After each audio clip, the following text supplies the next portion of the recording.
নোয়াপাড়ার এক লোক, সে একটা গরু আনছে 2 লাখ টাকা দিয়া।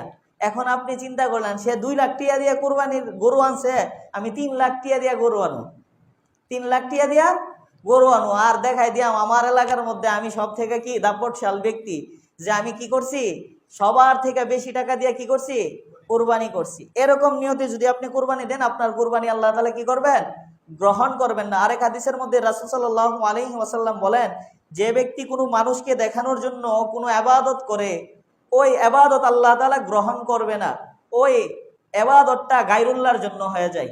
তখন আল্লাহ বলবেন যে তুমি আমার কাছ থেকে সওয়াব না নিয়া যাকে দেখানো হয়েছে তার থেকে কি করো, তুমি সওয়াব নাও। তো এই 4টা বিষয় আমরা আমল করব। 1 নাম্বার বিষয় কি, নিয়ত। 1 নাম্বার বিষয় কি, নিয়ত সহি করবেন।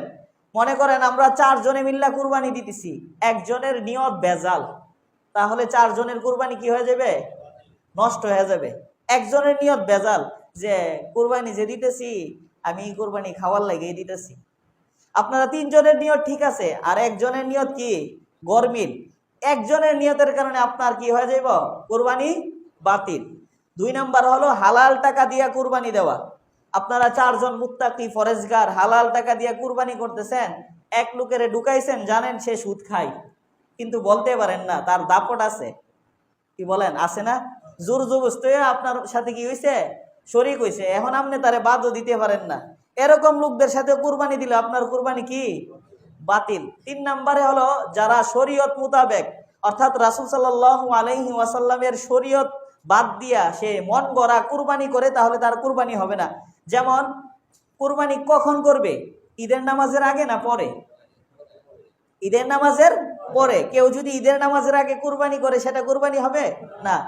কেউ যদি মনে করে যে ঈদের আগে কুরবানি করে এলাম, এলিকা তাড়াতাড়ি মানুষের বাইটটা দিতে পারো, আমরা আজার হয়ে যাবো গা, কি বলেন, হবে, হবে না। রাসূল সাল্লাল্লাহু আলাইহি ওয়াসাল্লাম বলেন যে আমি সালাত আদায় করে কুরবানি করতাম, অর্থাৎ নামাজ পড়ে রাসূল সাল্লাল্লাহু আলাইহি ওয়াসাল্লাম কুরবানি করতেন। কেউ যদি নামাজের আগে কুরবানি করে, তার কুরবানি বাতিল।